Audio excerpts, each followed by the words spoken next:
think the misconception that people have is like it's hard to find producers nowadays. Like rock producers. A lot of these guys are beat they can make dope beats. Can they produce whole songs? You know what I'm saying? Have somebody structure a record around the song. You know? Can they produce classic songs? Yeah, and you don't really know what's gonna be a classic until later on. But you know, a lot of these guys are like. Some of them have it, some of them don't. You know, that's number one. Speaking of classic songs, somebody said one time I was interviewing them, and they said something like classic beats are no longer produced. Now let's not confuse what classic means. You know what classic means. Do you feel the same in terms of we're not getting classic? I'm talking big Jay-Z, Big Pimpin', classic songs. Are we getting that these days? Yeah, we getting that. It's all about the artist too, though. Like it goes hand in hand. Like there's no classic producer who didn't have classic artists that he was working with. I don't care who they are. Wyclef has on now. They had worked with the Jay-Z, the Biggie, the Rules. RZA had the whole Wu-Tang Clan. You know what I'm saying? Like, you know, like you gotta have classic artists that bring out the most in your beats. So I think we're definitely getting that. I mean, yeah. I mean, look what Drake and 40 is doing. Some of these tunes were definitely classic. Yeah. Classic beats. J. Cole, he's his own producer. Yes, and that's just making it itself. Okay, so let's talk about sampling really quick. Now, you know, sampling has been prevalent in hip hop for so very long. It's probably going to be a hard question to think of on the spot, but who would you name the king of sampling? That's a tough one because there's so many. Like RZA sample, Diddy, of course. You know, Diddy is probably the one who like really took it to a whole nother level. But I mean, the thing to me is when you hear a sample but don't know what the sample is, you know, so for me, guys like RZA, Kanye West, those guys sample things that 9 times out of 10 I wasn't listening to, or I listened to and didn't hear what they heard. You know, but I mean, yeah, those are the best ones to me. And really quick, Sean, we're gonna let you go tonight, but you know, there's a lot going on right now with all this police brutality, and I know it's like, you know, really, you know, frustrating as a black man. Any words on what's going on right now?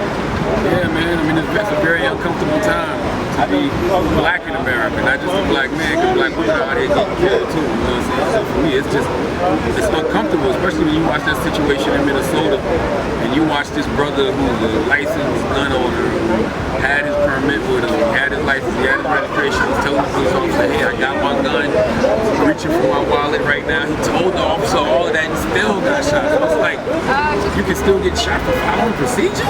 Like what's happening? It's like, I don't even know. Like, it's a very uncomfortable, scary time. And when you look into the future, are you... I gotta be optimistic. I have no choice. I can't look into the future and be like, your shit is bleak.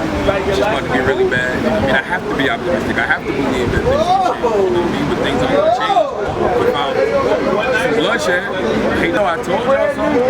I've been telling them it's gonna come to this for months, for years. You can go look back at 2 interviews ago, 3 interviews ago. That's in a matter of time before we buck back. That's just the truth of the matter. That's the law of energy. That's the law of nature. That's not what we want. That's not what we hope for. But it's inevitable. What else is gonna happen? We're just supposed to sit down and just keep protesting? Hey man, it's inevitable. It's inevitable. And then you got to think about the imbalance that watching all of these different, you know, tragedies does to us, does to our psyches. It causes trauma. It causes us to think irrational. It causes us to do irrational things like go out there and shoot cops. Like it's really driving people crazy. That dude in Dallas, he snapped. Period. He was totally wrong, but he snapped. And that's what's happening. Like, not to sound ignorant or anything, but I kind of respect it because Charlemagne, we're tired. How many names do we have? You know what I'm saying? So, I mean, that's not the way to handle it, but I get it. I can totally understand it, which is sad. I don't want to be able to understand what would drive somebody to do something like that, but I can understand it because I feel it in my heart every day.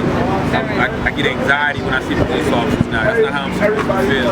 I was in Anguilla this week, and they were talking about how, you know, fucked up America is, and I think you're black.